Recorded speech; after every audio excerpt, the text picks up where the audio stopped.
Hello student, welcome to my YouTube channel Study with Zishan.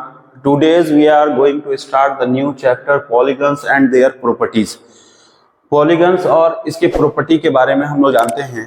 Polygons का मतलब क्या हुआ? A simple closed curve that made up of a line segment. एक ऐसा simple closed curve जो line segment से बना हो उसको हम लोग पॉलीगन्स कहते हैं. ठीक है ना? तो जैसे कि अगर हम लोग ट्राइंगल लेते हैं जिसमें तीन साइड होता है, तीन लाइन सेगमेंट से बने होते हैं, उसी तरह से क्वाड्रिलेटरल है. जितने भी क्वाड्रिलेटरल हैं वो सब आ जाते हैं पॉलीगन्स में. Pentagon, hexagon, octagon, decagon. तो बहुत सारे जो भी लाइन सेगमेंट से क्लोज कर्व होता है उसको हम लोग कहते हैं पॉलीगन्स. ठीक है ना? तो पॉलीगन्स में दो तरह की चीजें हम लोग यहाँ पे सीखने को मिलती है. जैसे मान लिया कि अगर हम लोग को सबसे पहला जो टॉपिक है पॉलीगन से रिलेटेड वो है उसके डायगोनल्स. जैसे मान लिया कि अगर हम लोग डायगोनल्स निकालते हैं, डायगोनल्स हम लोग तो डायगोनल्स के बारे में जानते हैं कि एक ऐसा लाइन जो टू अपोजिट वर्टिसेस को ज्वाइंट करता हो उसको हम लोग कहते हैं डायगोनल्स. जैसे अगर यहाँ पे स्क्वायर है तो इसका अगर हम लोग डायगोनल्स बनाते हैं तो दो डायगोनल्स मिलता है, दो अपोजिट वर्टिसेस को मिला रहा है. इसका अगर नेमिंग करते हैं ए बी सी और डी तो ए सी और बी डी क्या है? एक डायगोनल्स है. ठीक उसी तरह से अगर हम लोग कहें कि ट्राइंगल्स में कितने डायगोनल्स होते हैं तो ट्राइंगल्स में कोई भी डायगोनल्स नहीं पॉसिबल है, क्योंकि यहाँ पे जितने भी अपोजिट वर्टिसेस हैं यहाँ पे ये सब कोई भी इसका अपोजिट वर्टिसेस है ही नहीं है. सब यहाँ पे ज्वाइंट है एक दूसरे से, तो अपोजिट वर्टिसेस है ही नहीं. उसी तरह से मान लिया कि हम लोग अगर पेंटागोन की बात करें, पांच साइड, तो यहाँ पे अगर पेंटागोन की बात करते हैं तो पेंटागोन में कितने डायगोनल्स पॉसिबल हो सकते हैं? तो पेंटागोन है ये यानी पांच साइड, तो पांच साइड है तो यहाँ पे अगर हम लोग डायगोनल्स की बात करेंगे 1 2, ठीक है, और यहां से हो गया 3 एंड दैट इज 4 और 5. तो अगर यहाँ पे देखा जाए तो पेंटागोन में पांच डायगोनल्स होते हैं. तो एक ऐसा हम लोग फॉर्मूला बनाते हैं, एक ऐसा फॉर्मूला है जिससे हम लोग किसी भी, क्योंकि मान लिया कि अगर हेक्सागोन की बात करें, ऑक्टागोन की बात करें, डेकागोन की बात करें तो बहुत सारे डायगोनल्स काउंट करना पॉसिबल नहीं है. इस तरह से लाइंस बना करके बहुत ज्यादा वो मतलब के मिसिंग हो सकता है, डायगोनल्स मिस हो सकता है, आप सही से नहीं उसको काउंट कर सकते हैं. उसके लिए एक फॉर्मूला है to find the diagonals of any polygons.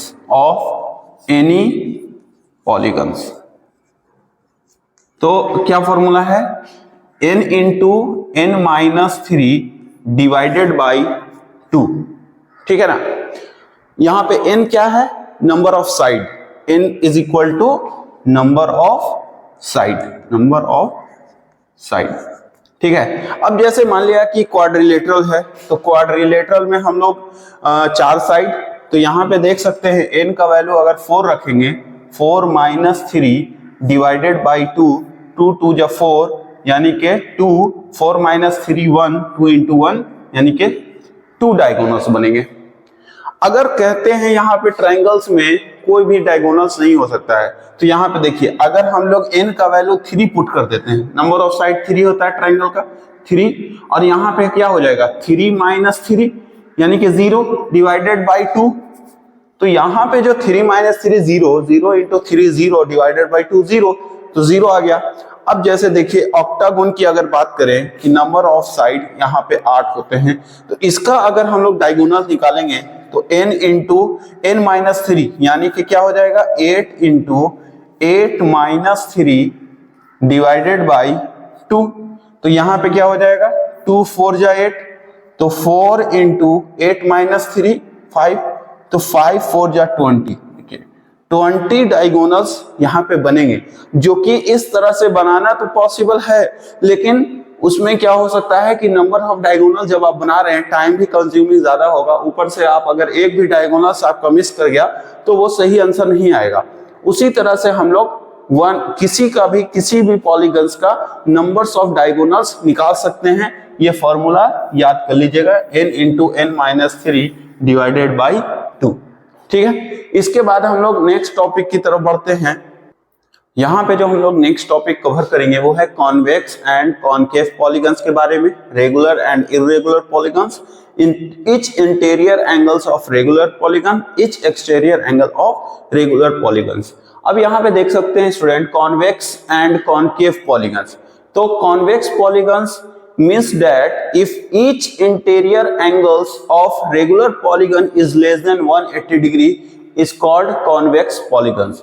यानी कि यहाँ पे हर एक एंगल्स, अगर पॉलीगन्स है और उसका हर एक एंगल्स 180 डिग्री से कम है तो उसको हम लोग कह सकते हैं कि ये रेगुलर पॉलीगन, ये सॉरी कॉन्वेक्स पॉलीगन्स है। यहाँ पे देख सकते हैं ये है कॉन्वेक्स पॉलीगन, हर एक एंगल इसका 180 डिग्री से कम है, इसको हम लोग कहते हैं कॉन्वेक्स पॉलीगन। सेकंड है कॉनकेव पॉलीगन्स। इसमें एक भी एंगल्स, अगर पॉलीगन्स का एक भी एंगल्स 180 डिग्री से बड़ा हो और 300 डिग्री से छोटा हो तो उसको हम लोग कहते हैं कॉनकेव पॉलीगन्स। अब यहाँ पे आप लोग ने पढ़ा होगा कि यहाँ पे जब भी हम लोग एंगल्स को अगर इस तरह से अगर एंगल्स को बात करते हैं जो 180 डिग्री से बड़ा हो और 360 डिग्री से छोटा हो तो उसको रिप्रेजेंट करने के लिए इस तरह से इसको रिप्रेजेंट किया जाता है, बाहर की तरफ से एंगल्स से रिप्रेजेंट किया जाता है। इसको हम लोग रिफ्लेक्स एंगल्स भी कहते हैं। रिफ्लेक्स एंगल्स का मतलब वही हुआ 180 डिग्री से बड़ा एंड 300 डिग्री से छोटा। तो यहाँ पे कहता है कॉनकेव पॉलीगन्स के बारे में भी वही कहता है कि अगर एक भी एंगल, जैसे ये पॉलीगन्स है और इसका एक भी एंगल्स अगर 180 डिग्री से बड़ा हो जाए, अब 180 डिग्री से बड़ा हो गया, इसका कैसे हम लोग पहचानेंगे? तो इस तरह से बाहर की तरफ से ऐसे एंगल बना हुआ रहेगा, इस तरह से अगर रिप्रेजेंट करता है एंगल्स को तो उसको हम लोग कहते हैं कॉनकेव पॉलीगन्स। सेकंड आते हैं regular and irregular polygon. Regular polygon ऐसे पॉलीगन्स को कहते हैं जिसका हर एक एंगल्स और हर एक साइड दोनों बराबर है। अब जैसे हम लोग स्क्वायर को देख लेते हैं, एक स्क्वायर ले लेते हैं, स्क्वायर का ऑल साइड्स भी इक्वल होता है और ऑल एंगल्स भी इक्वल होता है, यानी कि 90 डिग्री का होता है, तो इसको हम लोग कहेंगे रेगुलर पॉलीगन्स। तो रेगुलर पॉलीगन्स का मतलब क्या हो गया कि जिसका हर एक एंगल्स और हर एक साइड दोनों अगर रेगुलर है यानी कि दोनों सेम है तो उसको हम लोग कहते हैं रेगुलर पॉलीगन। इसका जस्ट अपोजिट है इर्रेगुलर पॉलीगन। अब जैसे इर्रेगुलर पॉलीगन का एग्जांपल है रेक्टेंगल। रेक्टेंगल में तो हर एक एंगल 90 डिग्री का होता है लेकिन ऑल साइड्स इक्वल नहीं होते, अपोजिट साइड्स इक्वल होता है। इसका साइड्स और इसका साइड दोनों सेम नहीं होता है, तो ये एग्जांपल आ जाता है इर्रेगुलर पॉलीगन्स का। ठीक है, दोनों में डिफरेंस समझ गए, regular polygons and irregular polygons. इसके बाद आते हैं each interior angle of regular polygons. अब जैसे मान लिया कि रेगुलर पॉलीगन्स है और यहाँ पे हम लोग को पता करना है कि हर एक एंगल कितने डिग्री का है। जैसे ये हेक्सागोन है, अब हेक्सागोन के हर एक एंगल कितने डिग्री का है, इसको जब हम लोग को पता करना है तो उसके लिए हम लोग फॉर्मूला यूज करते हैं n-2 into 180 degree divided by n। ठीक है ना, तो इस तरह से हम लोग हर एक angle, each interior angle of regular polygons के लिए हम लोग निकाल सकते हैं। अब जैसे मान लिया कि n क्या है, नंबर ऑफ साइड है, यहाँ पे 6 है, तो यहाँ पे क्या करेंगे 6 - 2 into 180 degree divided by n। n means number of side, तो 6 हो गया। तो यहाँ पे क्या हो जाएगा 6 - 2 4, 4 इंटू 180 डिग्री डिवाइडेड बाई 6, तो 6 3 जा 18, 30 बार में कट गया, यानी कि 4 3 जा 120 डिग्री। तो हर एक एंगल ये जो होगा ये 120 डिग्री का यहाँ पे बनेगा। जब हम लोग अगर मान लिया कि अगर कंस्ट्रक्शन करना है, हेक्सागोन बनाना है, तो आपको हर एक एंगल 120 डिग्री का लेना होगा। उसी तरह से मान लिया पेंटागोन अगर बना रहे हर एक एंगल, तो पेंटागोन यहाँ पे क्या हो जाएगा, n की जगह पे 5 पुट कर देंगे। तो each interior angle of regular polygon के बारे में पता कर सकते हैं। ऑल इंटीरियर एंगल्स अगर पता करना है कि sum of all interior angles of polygon, तो यहां से हम लोग n हटा देंगे, यानी कि अगर हम लोग को टोटल सम पता करना है तो ऐसे तो पता कर सकते ही हैं। 120 अगर पता चल गया 120 इंटू 6 यानी कि 720 डिग्री, तो टोटल आ गया 720 डिग्री। ऐसे भी पता कर सकते हैं, एक पता चल गया तो उसके लिए। और अगर फॉर्मूला से जाना है तो यहाँ पे क्या करेंगे, n को हम लोग निग्लिजिबल कर देंगे, हटा देंगे वहां से। सिर्फ क्या हो जाएगा, sum of all interior angles of regular polygons n-2 into 180 degree. ठीक है ना। अब आते हैं each exterior angles of regular polygon. ये याद रखिएगा स्टूडेंट कि जो भी जितना भी चाहे हेक्सागोन है, पेंटागोन है या ऑक्टागोन है, कोई सा भी अगर हम लोग ले रहे हैं एक्सटीरियर एंगल, तो उसका सम 360 के बराबर होता है। यानी कि इन एक्सटीरियर एंगल को चाहे जैसा भी पॉलीगन्स हो, उसका सम करने पर कितना आना चाहिए, 360 डिग्री आना चाहिए। तो sum of all angles of exterior angles of regular polygon is 360 degree. और अगर ईच पता करना है तो उसके लिए हम लोग क्या करेंगे, 360 डिग्री डिवाइडेड बाई n कर देंगे। ठीक है ना। अब मान लिया कि हेक्सागोन है, इसके हर एक एक्सटीरियर एंगल्स कितने डिग्री का होगा, तो यहाँ पे सिंपल है 360 डिवाइडेड बाई n, n का मतलब 6, तो 6 6 जा 36 यानी कि 60 डिग्री का होगा। हर एक एंगल इसका 60 डिग्री का होगा। ठीक है ना। तो ये हो गया ईच एक्सटीरियर एंगल और इंटीरियर एंगल का हम लोग यहां से पॉलीगन्स के से निकाल सकते हैं। ठीक है। अब कुछ और टॉपिक हम लोग देखते हैं। अब उससे रिलेटेड यहाँ पे हम लोग कुछ क्वेश्चन देख लेते हैं।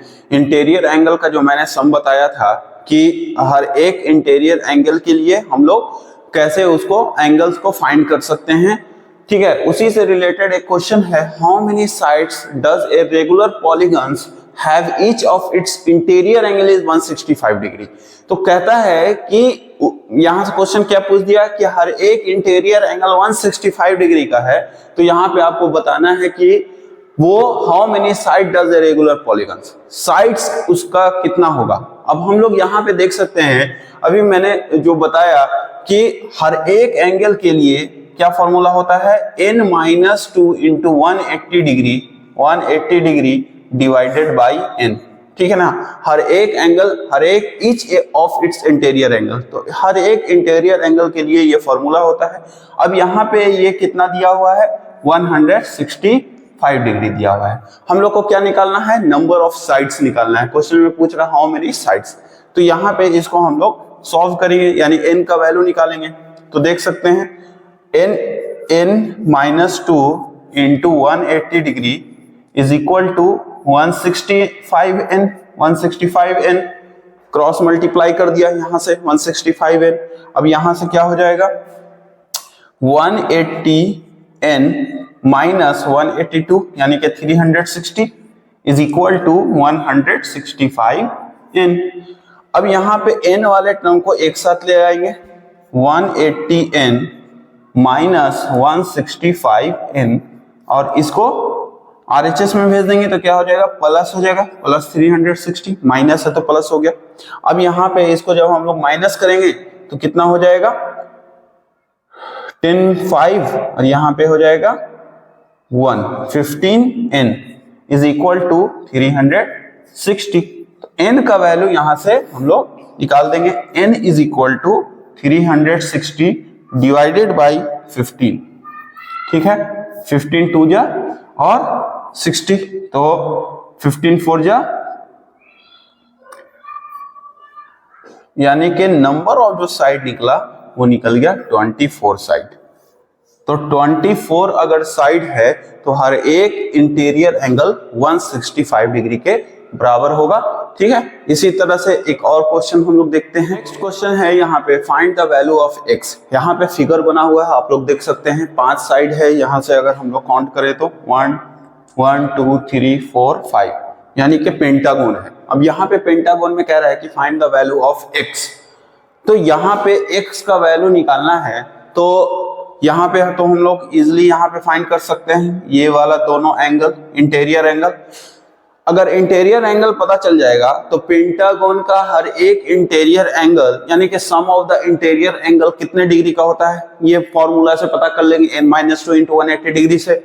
तो यहाँ पे हम लोग जानते हैं कि यहाँ पे लीनियर पेयर से अगर मान लिया कि यहाँ पे एंगल 1 अगर नाम दे देते हैं इसका एंगल 2, तो यहाँ पे क्या हो जाएगा angle 1 + 60 is equal to 180 degree linear pair से। या ये भी फॉर्मूला कहता है कि interior angle plus exterior angle is equal to 180 degree. तो यहाँ पे दोनों में से कोई सा भी लीनियर पेयर भी अप्लाई कर सकते हैं, वही चीज हो गया है। तो angle 1 + 60 is equal to 180 degree, ठीक है। तो एलपी लीनियर पेयर, तो एंगल 1 का जो वैल्यू आएगा वो कितने डिग्री का हो जाएगा 180 - 60 यानी 120 डिग्री, ठीक है।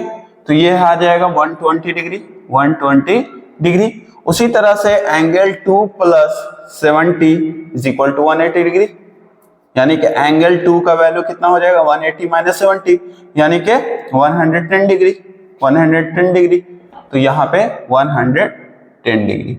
अब सभी का सम करने पर कितने डिग्री के बराबर होना चाहिए, तो चूंकि पेंटागन है तो पेंटागन में हम लोग जानते हैं, हमने बताया है कि sum of all interior angle कितना होना चाहिए, फॉर्मूला है n into n-2 into 180 degree. किसके लिए है, sum of all interior angle के लिए ये फॉर्मूला है। Sum of all interior angle, all interior angle, sum of all interior angle के लिए ये फॉर्मूला है। अब यहां पे देखिए 5 है, पेंटागन है, तो कितना हो जाएगा 5 - 2 into 180 degree means that 3 into 180 degree is equal to 540 degree. तो पता चल गया सम ऑफ ऑल एंगल्स। अब यहाँ पे सम ऑफ ऑल एंगल्स क्या हो जाएगा, तो यहां से अगर स्टार्ट करते हैं एंगल 1 से तो 120 + x + 30 + x + 110 is equal to 540 degree, is equal to 540 degree. अब यहां पे देख सकते हैं जो कांस्टेंट नंबर है 120 और 30, 150 और 110, तो कितना हो जाएगा 260। तो 260 + x + x 2x is equal to 540 degree. तो 2x is equal to 540 minus 260 degree. तो 540 तो कितना हो जाएगा, इसको हम लोग माइनस करेंगे तो 2x इज इक्वल टू 0, 14 - 6 8 और ये हो जाएगा 2, 280। तो x का जो वैल्यू आएगा 280 डिवाइडेड बाई 2 यानी कि 140 डिग्री। तो यही पूछ रहा है कि x का वैल्यू बताइए, x का वैल्यू हो जाएगा 140 डिग्री, ठीक है। थैंक यू, नेक्स्ट क्लास में मिलते हैं।